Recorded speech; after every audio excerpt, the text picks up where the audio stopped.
যদি মৃত্যু এই পৃথিবীর চূড়ান্ত সত্য হয়, তাহলে এই ইমর্টাল জেলিফিশ কেন মারা যায় না? কেন এটিকে অমর বলা হয়? বিজ্ঞানীদের মতে এটি এমন এক আশ্চর্য প্রাণী যা বুড়ো হয়ে মৃত্যুর দিকে এগিয়ে যাওয়ার পরিবর্তে নিজেকে আবার শিশু অবস্থায় ফিরিয়ে নিয়ে যেতে পারে।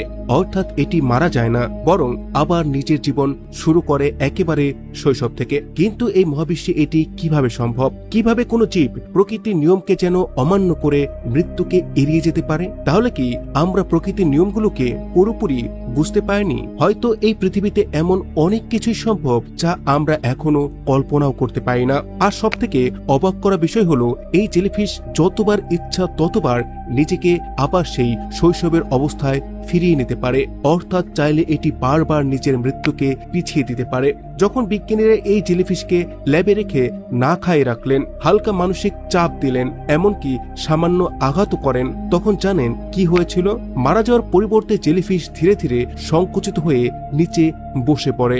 তারপর তার শরীরের কোষগুলো ভেতরে ভেতরে পরিবর্তন হতে শুরু করে এবং সেটি আবার পলিপ অর্থাৎ শৈশবের অবস্থায় ফিরে যায়। কিছু সময় পর দেখা যায় সেই পলিপ আবার ধীরে ধীরে বড় হয়ে নতুন জেলিফিশে পরিণত হচ্ছে। এটাই প্রমাণিত হয় যে এই প্রাণী নিজের জীবনচক্রকে উল্টো দিকে ঘুরিয়ে নিতে পারে। এবার ভাবুন, মানুষ প্রথম জানলো কিভাবে যে পৃথিবীতে এমন এক প্রাণী রয়েছে যা চাইলে নিজের জীবনচক্রকে বারবার উল্টো করে দিয়ে প্রায় অমর হয়ে থাকতে পারে?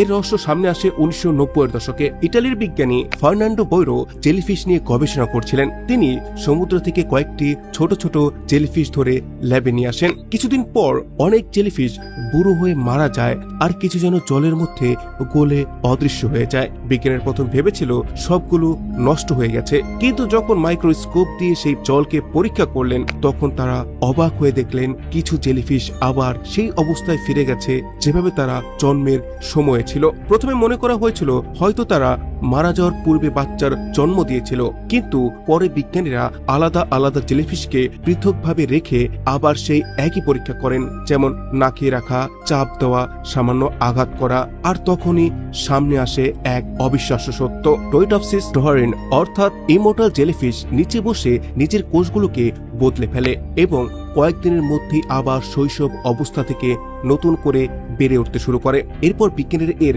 ডিএনএ পরীক্ষা করেন। সেখানে এমন কিছু জিন পাওয়া গিয়েছে যা কোষকে মেরামত করতে পারে, বার্ধক্যকে ধীর করতে পারে এবং ক্যান্সারের মতো সমস্যার প্রতিরোধ করতে সাহায্য করতে পারে। ডিএনএ পরীক্ষার পর পরিষ্কার হয়ে যায় যে এই জেলিফিশ সত্যি এমন এক প্রাণী যা নিজের জীবনচক্রকে উল্টো দিকে ঘুরিয়ে দিতে পারে এবং দীর্ঘ সময় বেঁচে থাকতে পারে। তবে একটি গুরুত্বপূর্ণ বিষয় হলো, এখনো পর্যন্ত মানুষের ওপর এই ক্ষমতার কোনো সফল প্রয়োগ করা যায়নি।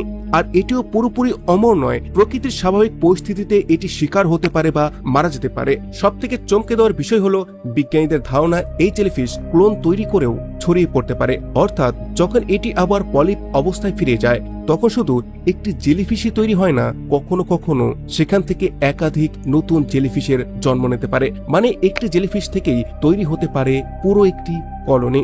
সবকিছুই যেন অলৌকিক ঘটনার মতো শোনায়, কিন্তু বিজ্ঞানীদের মতে এটি কোনো জাদু নয়, এটি বিজ্ঞানের অংশ। আর বাস্তবে এই জেলিফিশের আকার মাত্র 4 থেকে 5 মিলিমিটার, অর্থাৎ একটি নখের সমান বা একটি চালের দানার মতো ছোট। কিন্তু জেলিফিশগুলোকে বড় দেখানো হয়েছে আপনাদের সহজভাবে বোঝানোর জন্য।